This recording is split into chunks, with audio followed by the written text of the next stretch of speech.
Hi friends, I'm back! It feels like the whole has turned upside down in my absence, particularly in the finance YouTuber scene. In this video, I'd like to talk about Ken from the Chicken Genius Singapore channel and also squeeze in my thoughts of his selling out of the ILMN position. But first, let's roll that intro. I've been teaching biology since 2004. On this channel, I hope to simplify and explain the science behind the companies that's driving the genomics revolution, one video at a time. Before I start, let me state that I'm a subscriber to his channel and that I've benefited from his insights in the past, so I'm in no way throwing shade at him. But his recent videos have brought me to the point where I need to bring some constructive feedback onto the table. I hope this discussion can give you deeper insights into managing your own financial portfolio. Not donkey see, donkey do. The problem arose when he first mentioned that he bought some Doge coins, and he wondered why people are pissed with him. First, this runs contrary to the mantra of his channel where he tells his viewers to, and as always, invest safe. And as always, invest safe. And as always, invest long term and invest safe. With so many coins out there, he has to choose the Doji one. He even mentioned he doesn't like it, but he still bought it anyway. The only reason I can think of is that Elon Musk tweeted about it. I know that Ken is an Elon Musk fanboy, and so am I, but that does not mean that we have to agree with everything that Elon Musk says. So how is buying Doge investing safe? Remember, you have built a community, and some of them will listen to every word, following it down to a T. And since you have built this community of yours, you have to take responsibility for them too. And these are some of the comments that have appeared in Ken's Dogecoin video.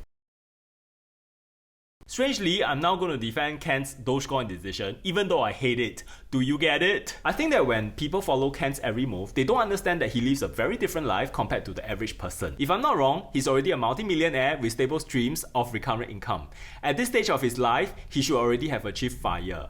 I don't think he's married nor have any children. In fact, I think he's living a very simple life, spending about $750 per month. Can you therefore imagine the amount of disposable income he has? And on that note, of course he's entitled to spend money in any kind of investment, even though if the value may go down to zero, but we don't have that kind of luxury because of our circumstance. I, for one, am still a full-time tutor, and students are depending on me to guide them through their graduating exams.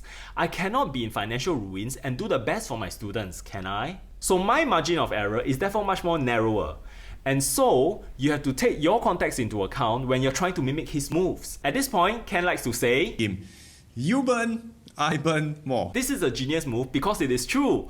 But remember, he's a multi-millionaire. In absolute money terms, his entire position can burn to the ground and he will not lose any sleep because it will hardly make a dent to his total wealth. Compared to our small portfolio, his position relative to his portfolio is definitely larger than ours. Yes, Ken burns more, but losing positions affect us more. I guess Ken assumes that many know this, but I'm not surprised that many don't.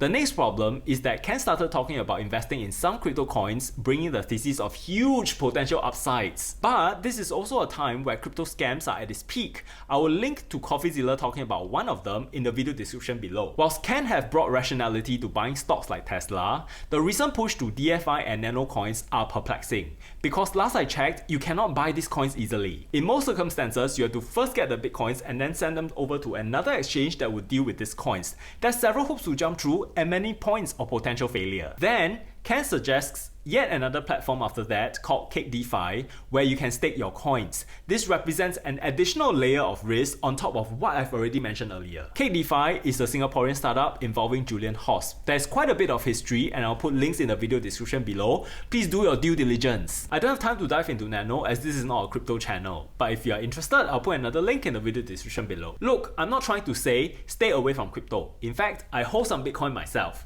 But do exercise extreme caution. The crypto market is much harder to navigate compared to the stocks.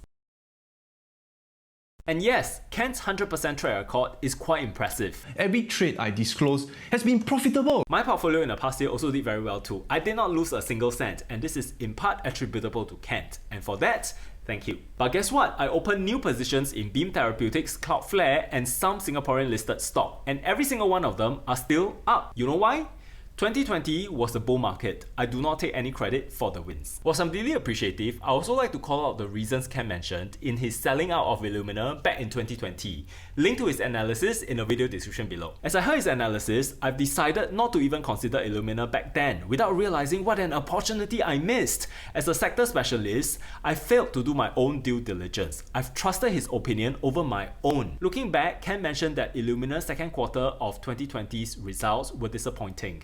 He postulated that the fundamentals have changed for the company and therefore opted out. However, there were a couple of explanations for that drop. First, ILMN wanted to acquire Pacific Biosciences, and that failed. This resulted in a $98 million hit to their bottom line as termination compensation. In addition, research laboratories are a strong contributor to ILMN's revenue.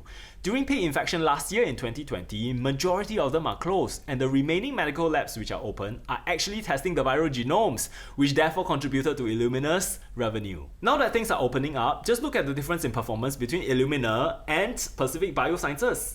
And this brings me to the next point. Ken mentioned about his 100% track record, and this is retrospective. It does not take into consideration that some of the stocks that he has mentioned can and will continue to make money for their shareholders. Does that reflect a success then? There's a strong case for ILMN, and this is because research labs are opening up, and there's increased demands for viral sequencing. Just look at the Indian variant of the virus. There's also other companies that's using the ILMN platform like 10x Genomics, and in addition to that, there's Grail and her competitors that's trialing early cancer detection using cell-free DNA, which requires ILMN's short-read sequencing. And most importantly, these are not future plans. All these use cases are happening right now, at this moment, bringing in the dough every single day. Not only that, ILMN's use case continue to grow. For example, Guy Therapeutics under Beam is utilizing nucleic acids to tag their delivery molecules, and they too will require ILMN's short-read sequencing. And on that note, for the past 5 months, ArcG have been quietly reducing the Pacific Biosciences holdings. Just look at the before